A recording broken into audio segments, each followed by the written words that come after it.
Hi, how are you doing? Um, One of the members in the homesteading group asked about kale. These are the kales I planted last year. They've been growing all through last year, and then I left them to overwinter for for a nice spring harvest. Kale is one of the plants that it's really cool to have because when everything is still trying to wake up, you can be harvesting greens. And this part here is super tender right now. They're young leaves and they're very tender. So they're very nice for salads, soups, anything you'd want to eat them. They taste very sweet too. You would want to harvest them before they bolt. Once they bolt, the flavor changes, the texture changes, and the plant gets ready to make seed and die because it's a biennial. Another thing I planted, excuse me, that I planted last year through the winter is strawberries. These are my strawberries I planted. I kept a whole bed for them this year. I put them in during fall or during late summer, and here we have the new growth coming in, and these should be bearing around, I guess, May. So these are the other plants you want to grow and plant the year before.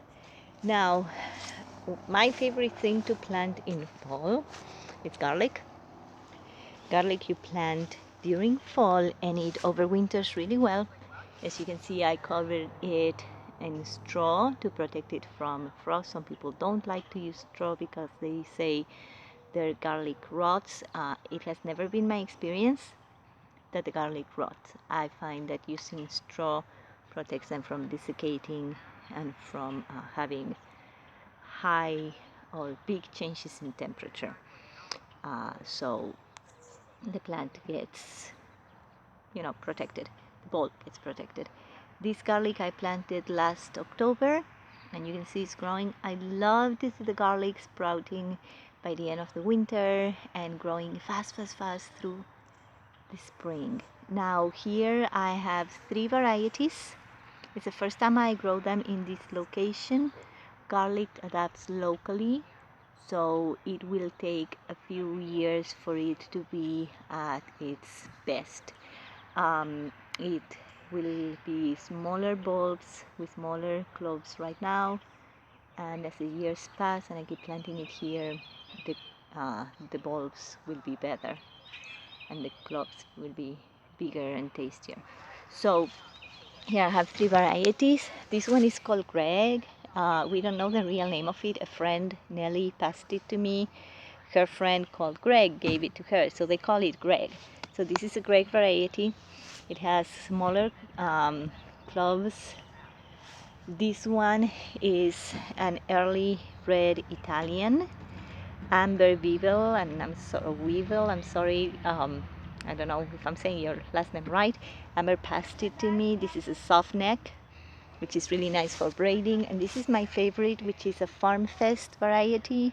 I call it Farm Fest because it was the first time I bought garlic. I didn't write down the variety. I know it's a Sherman. I believe it might be a Sherman red, but I am not sure. It's a Sherman kind of garlic. It's my favorite. It's big. It's big. Not now. Not now. Thank you. It has big cloves. It has few cloves, big cloves, and it tastes really good. And I call it Farm Fest because that's where I bought it way back then when we had Farm Fest. I think it was in 2015, maybe 2016, before Farm Fest stopped being. So the 2 hardneck varieties, which is the Farm Fest and Greg, are going to give me scapes, which is something I look forward to every year. It's really cool.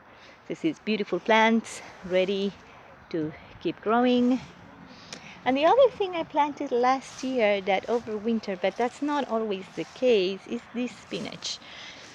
So I have this spinach. The variety is Crocodile from Burpee. I covered it in straw and I left it to overwinter, and I harvested a couple of times already. We are at the beginning of April, and I took some leaves I took some leaves again today. Uh, I know we had a super mild winter, so probably that's why it's still here. But hey, I'm not going to question it. I like that I have it, and it's good. So give it a try. Okay, this is all for today. I hope you're enjoying the gardening season and have a wonderful weekend. Have a wonderful day. And if you have any questions, just let me know. Bye.